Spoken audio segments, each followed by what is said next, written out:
Hi, everybody. Today I'm going to talk to you about a little problem with the H sound in English, the h sound. I teach a lot of native French speakers who are learning English, and a problem that a minority of people seem to have is that they will not just not pronounce the H sound where it should be, but they'll also insert it where it shouldn't be. That phenomenon is called h-insertion, and it's quite common with speakers of other languages who learn English when their language doesn't already have an H sound in it. But what is even more complicated for French learners of English, French-speaking learners of English, is that in French, we do have the letter H. We just never pronounce it. And even worse, sometimes when we have the letter H at the beginning of the word, we understand that word to be just like any other word that begins with a vowel, meaning that if there's a word before it that ends in a vowel sound, but that word is spelled with a consonant at the end of the word, then we will pronounce that consonant between that first word that ends in a vowel sound but is written with a consonant at the end, and that word that begins with an H in writing, but of course is pronounced with a vowel at the beginning. Let me give you an example. He is happy in French is il est heureux. Il est heureux. Now, normally the est verb, être, right, to be, is not pronounced with a T at the end, but it is written with a T at the end. So through tradition, and also because in French phonology it is easier to pronounce two words beginning and ending with a vowel with a consonant between them. It's a little bit harder to pronounce two vowels next to each other. Because of this, we insert that t consonant. Okay? Um, Now, imagine you have this feature in French. You're saying il est heureux, il est heureux. Now you come to English. You know that you have to produce the H sound, but you're not confident with it. And then you come across a sentence that you need to say, and there's one word that ends in a vowel, and the next word that begins with a vowel. And that's hard for you because in your phonological system, it doesn't make sense. We don't like it. Well, you might panic and just insert an H in there. Now, I'm not saying that this whole process is conscious when you're speaking. In fact, it's most likely unconscious, right? But that's sort of the linguistic background of what's happening. So, how do we fix this? And first of all, why do we want to fix this? It's a good question. Why do we want to fix this? Because there are plenty of varieties of English all around the world where people don't pronounce any H's. Yeah? It's very common in Britain. There are a few accents like that in Ireland. In the Caribbean as well, there are accents that don't pronounce the H. So what I'm saying is, if you never want to pronounce the H ever, fine. People are still probably going to understand you.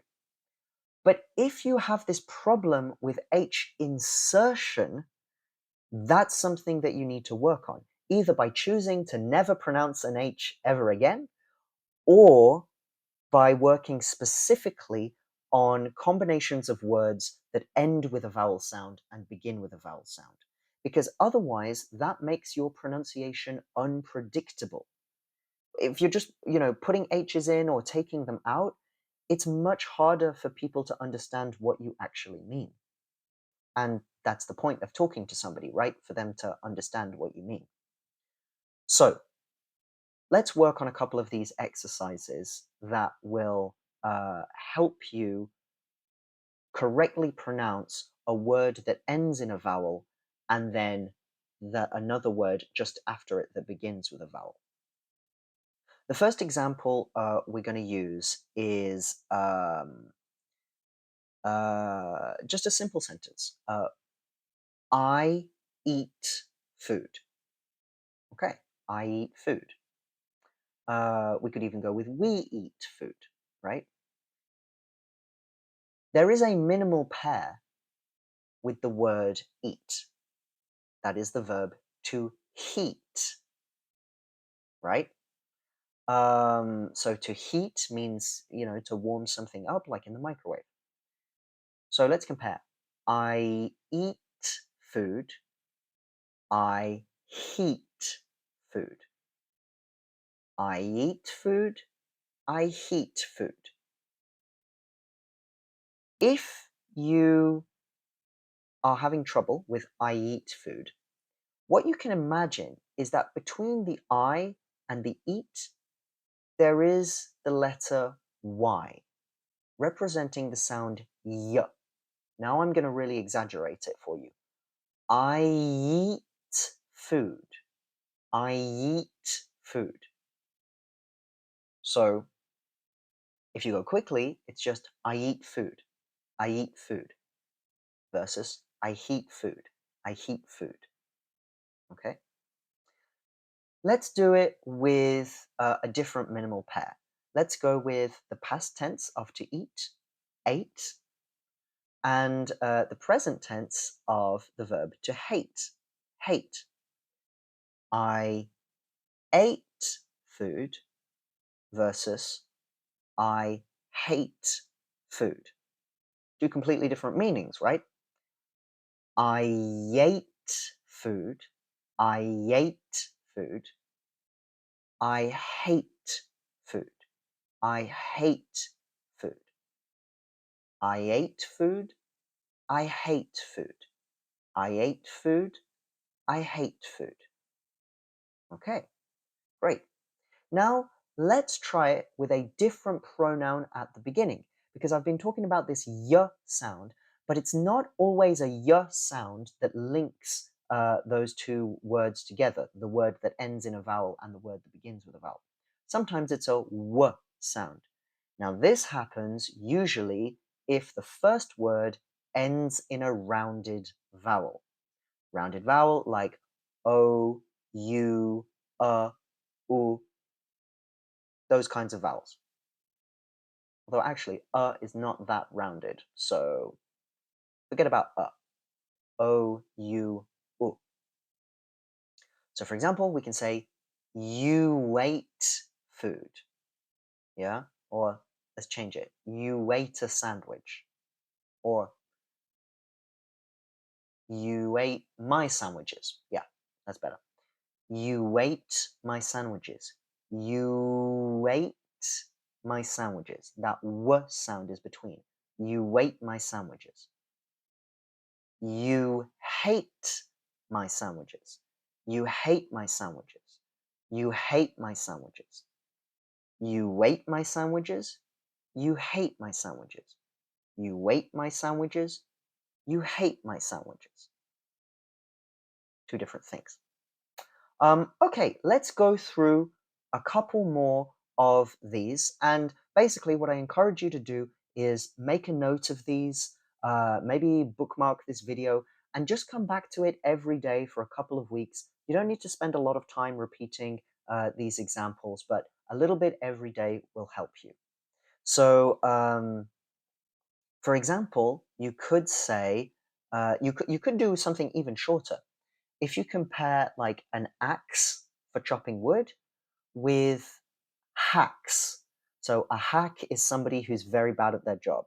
So if you've got many of them, they're hacks. Let's imagine you run a company, all your employees are bad at their job. You might call them my hacks. That would be very insulting, but you might do it.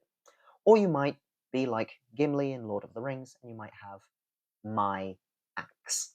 So my axe, my axe, my hacks, my hacks, my axe, my hacks, my axe, my hacks, my axe, my hacks, my hacks, my axe, my axe, my hacks, my hacks, my axe, my axe, my hacks, my axe, my hacks, my axe, my hacks, my hacks. Take it slow at the beginning, but the idea is that you'll be able to do it as fast as that once you practice.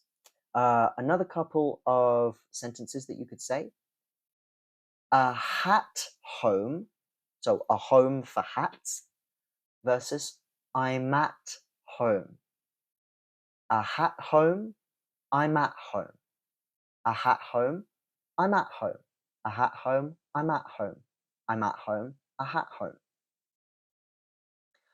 You could also try um, uh, who is there? Who is there? Or who is there? Yeah, let's put some stress on is. Who is there? Who is there? Versus who? His hair? Who? His hair? That doesn't make any sense, but I don't know. Let's say you misheard, you thought somebody was on fire, so you ask who, and then you hear something again and you realize, oh, he's talking about his hair. So, who is there? Who? His hair?